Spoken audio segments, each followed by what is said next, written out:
வணக்கம். செய்திகளை உரக்கச் சொல்வோம். கள்ளச்சாராய தடுப்பு சட்டத்தில் இருந்து பனை தொழிலாளர்களுக்கு விலக்களிக்க எர்ணாவூர் நாராயணன் வலியுறுத்தல்.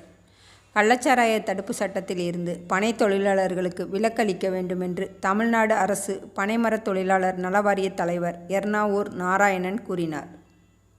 தமிழ்நாடு பனைமரத் தொழிலாளர்கள் நலவாரியம் சார்பில் பனை தொழிலாளர்கள் ஆலோசனை கூட்டங்கள் திண்டுக்கல், தேனி, மதுரை ஆகிய மாவட்டங்கள் நிறைவு பெற்று இன்று ராமநாதபுரம் பரமக்குடி பெருமாள் கோவில் கிராமத்தில் நடைபெற்றது.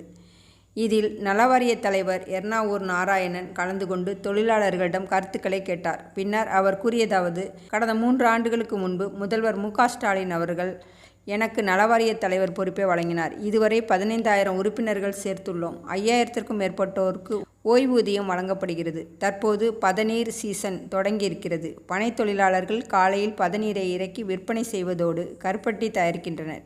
மீதமுள்ள பதநீர் மாலையில் புளித்து கல்லாக மாறிவிடுகிறது. இதனால் கள்ளச்சாராய தடுப்பு சட்டத்தில் பனை தொழிலாளர்களை போலீசார் கைது செய்து சிறையில் அடைக்கின்றனர். விருதுநகரில் 15 பேர் சிறையில் இருக்கின்றனர். இதன் காரணமாக பனை தொழிலாளர்கள் பாதிக்கப்படுகின்றனர்.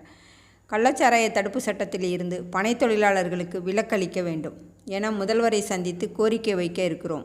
இதற்காக மாவட்டந்தோறும் சென்று தொழிலாளர்களிடம் கருத்துக்களை கேட்டு வருகிறேன் என்று கூறினார்.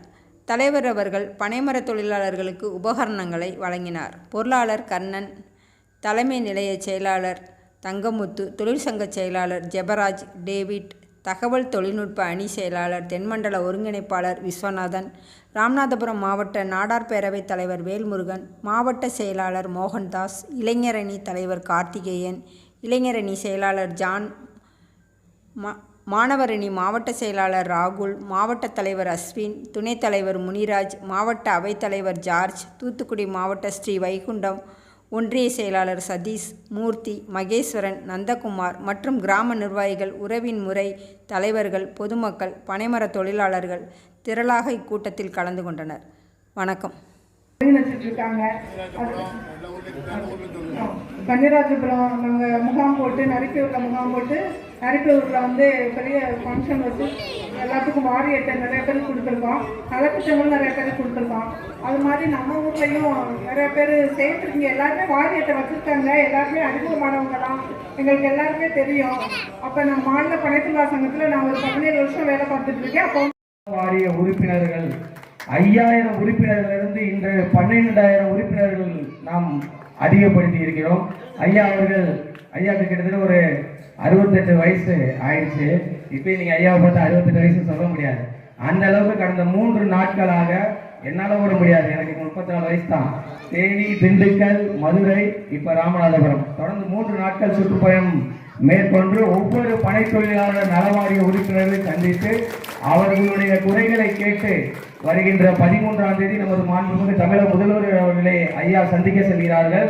அந்த சந்திப்பில் பனை தொழிலாளர் நலவாரிய உறுப்பினர்கள் தமிழகத்தில் எங்கெல்லாம் கஷ்டப்படுகிறார்கள், அவர்களுக்கு என்ன குறைகள் இருக்கிறது என்பதை ஒரு அறிக்கையாக தயார் செய்து வருகின்ற 13ஆம் தேதி நமது மாண்புமிகு தமிழக முதல்வர் அவர்களுடைய ஐயா அவர்கள் அறிக்கையாக சமர்ப்பிக்க இருக்கிறார்கள். அதுக்கு தான் அவங்க எல்லாரையும் கூப்பிட்டு அவங்களுக்கு என்ன குறை இருக்கு அப்படின்னு அந்த வாரியத்திலே உறுப்பினர்கள் சேர்க்கப்பட்டால் அந்த வாரியத்தின் மூலமாக அரசிடம் பெற்றுத்தர வேண்டிய நலத்திட்டங்களை நான் பெற்றுத்தருவேன். அதற்காக பல முயற்சிகளை எடுத்துக் கொண்டிருக்கின்றேன். அதிகமான உறுப்பினர்கள் இங்கே இருக்கிற ராமநாதபுரத்தில் தான் இருந்து கொண்டிருக்கிறார்கள். இன்று கூட வருகின்ற பொழுது ஒரு 2 கிராமங்களுக்கு என்னை அழைத்து சென்றார்கள். அதிகமான பனை தொழிலாளர்கள் இருக்கின்ற கிராமத்தில் அழைத்து செல்கின்ற பொழுது நாங்கள் இருக்கின்ற பெரியவர்களை பார்த்தேன். அனைவரும் அந்த வயதானவர்கள் அந்த அட்டையை காமித்தார்கள். ஐயா, அந்த நீங்கள் வந்த பிறகு இந்த வாரியத்தினர் உறுப்பினர் அட்டையை நான் பெற்றுக்கொண்டேன். 1,200 ரூபாய் எனக்கு மாதம் வருகிறது என்று நல்ல வார்த்தையை சொன்னார்கள். அது மட்டுமல்ல, வயதான காலத்திலே எனக்கு மருந்து வாங்கி சாப்பிடுவதற்கு வசதியாக இருக்கிறது என்று சொன்னார். வயதான காலத்திலே ஆஸ்பத்திரிக்கு போக வேண்டிய வேலைகள், அந்த நோயை குணப்படுத்துவதற்கு வசதியாக இருக்கிறது. என் உடம்புக்காக நான் பார்த்துக் கொள்கிறேன் என்று சொல்லுகின்ற பொழுது கிட்டத்தட்ட 35 ஆண்டுகள் பனை மேலே ஏறி இறங்கி அவர் வாழ்க்கையிலே ஒரு வாழ்வாதாரம் சேர்த்து வைக்க முடியாத ஒரு பெரியவர். ஒரு வாழ்வாதாரம் என்று சொன்னால் பணங்களை சேர்த்து வைத்து வயதான காலங்களில் வீட்டில் இருந்து சாப்பிடக்கூடிய ஒரு பெரிய மனிதர் இன்று இந்த 1200 ரூபாய் நம்பி வாழ்ந்து கொண்டிருக்கிறேன். இதுதான் பனை தொழிலாளருடைய வாழ்க்கை. இதுதான் இன்றைய தினம் நாங்கள் அரசிடம் முறையிட இருக்கின்றோம்.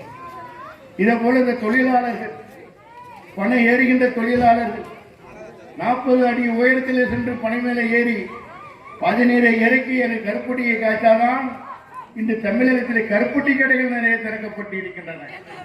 இந்த பனை ஏறுவதற்கு காவல்துறை தடை செய்யாமல் இருந்தால் மட்டும்தான் அந்த கருப்பட்டி எடுத்த கடை வைத்து நடத்த முடியும். அந்த காவல்துறை தடை செய்யாமல் இருந்தால்தான் இங்கே இருக்கின்ற பனை தொழிலாளர்களுடைய வாழ்வாதாரம் உயரும். அப்படி என்ற நிலையில தான் இன்றைய தினம் நான் போகின்ற ஊரெல்லாம் எல்லாமே இங்கே கூறியது போல அருமை நண்பர் பெரியவர் ஐயா சொல்லுகின்ற பொழுது சொன்னார்கள், முனிசாமி அவர் சொல்லுகின்ற பொழுது இங்கே இருக்கின்றவரே காவல் நிலையம் அழைத்து சென்று விட்டால் எதற்கு காவல் நிலையம் அழைத்து வந்தீர்கள்? அவர் 14 இறக்கி கருப்பட்டி காய்க்கிறவர் தானே அவரு. மீதி பயணி இருந்தது, பயணி புளித்து விட்டது. சொல்கின்றார், புளித்த பயணி காவல்துறை எடுத்துட்டு போறாங்க. அப்ப ஏன்பா எடுத்தேன்னு போலீஸ் ஸ்டேஷனுக்கு போனா என்னுடைய வயசு, என்னுடைய சர்வீஸ் பல மாவட்டத்தில் ஒரு பதிவிலே இருந்திருக்கின்ற என்ன இந்த காவல்துறை மதிக்க மாட்டேங்கிறது. என் கிராமத்தை சேர்ந்த ஒரு ஏழை விவசாயி படை தொழிலாளி, அவனுக்கு சாராயம் கேட்க தெரியாது, சாராயம் விற்க தெரியாது. சாராயம் விற்கிற வியாபாரி கள்ள சாராயம் விற்கிறவனை போல இந்த படை தொழிலாளியை வழிநடத்தி கொண்டிருக்கிறது இந்த காவல்துறை. அவர் அரசு ஊழியர். இந்த பனை தொழிலாளர் வாழ்வாரத்துக்காக எனக்கு இந்த வாரியத்தை தமிழ்நாடு முதலமைச்சர் தந்திருக்கிறார்கள். அங்கே சாராயம் விற்கிறவனை கள்ளத்தனமா விற்கிற சாராய வியாபாரி பிடித்து அடைக்க வேண்டும். அவன் கிரிமினல், அவன் சிறைக்கு செல்வதற்கு தயாராக இருக்கிறான். இந்த பனை தொழிலாளரை கொண்டு நீங்கள் சிறையில் அடைத்து விட்டால் அந்த பனை என்ன நிலம் 20 நாள் ஜெயிலுக்கு போயிட்டு வந்தானே பண காலி. மறுபடியும் பனை ஏற முடியுமா? வர கையை பிணைந்து கொண்டு இருக்கிறார். இந்த நேரத்தில் பனை மரத்தில் ஏற வேண்டும். என்னை விட ஒருத்தர் லெட்டர் கொடுத்திருக்காரு, ஐயா ஜனவரி மாதம் லைசன்ஸ் தருவாங்க, அசோசியேட்ல தரமாட்டாங்கிறாங்க. அதுக்கும் நான் விதிவிலக்கு கேட்கிறேன். லைசன்ஸ் இல்லாமல் நீங்கள் பணம் ஏற வேண்டும். இதுக்கும் நான் மனு வழங்க தயாராக இருக்கிறேன். இனிமேல் பனை தொழிலாளி சுதந்திரமா பணம் ஏறலாம். அவன் லைசன்ஸ் என்னுடைய வாரியத்தில் நீ உறுப்பினர் அட்டை வைத்துக் கொள்ளுங்கள். அதற்கு மேலும் உங்களுக்கு காவல்துறை நடவடிக்கை எடுத்தால் தமிழக முதலமைச்சர் சந்தித்து இது மேலும் இந்த காவல்துறை இதே தவறு செய்து கொண்டிருந்தால் பனை தொழிலாளருக்கு அரசாங்க வேலையை வழங்குங்கள். பனை தொழிலாளருக்கு அரசாங்கத்திலே வேலை வழங்குங்கள். ராமநாதபுரத்தில் இருக்கின்ற இந்த 10,000 தொழிலாளருடைய குடும்பத்தில் இருக்கின்ற ஒருவருக்கு நீங்கள் அரசு வேலை வழங்கினால் இந்த பனை தொழிலை விட்டுருவோம். பனை அவ்வளவுதாண்டாம். நானும் கலைஞருடைய 100வது பிறந்தநாள் என்று முத்தமிழர் கலைஞர் பிறந்த 100வது பிறந்தநாளை முன்னிட்டு 1 கோடி பனை விதை நட்டேன். போன ஆண்டு 14 கடற்கரையில் சென்று பாருங்க இந்த கேமரா பாருங்க.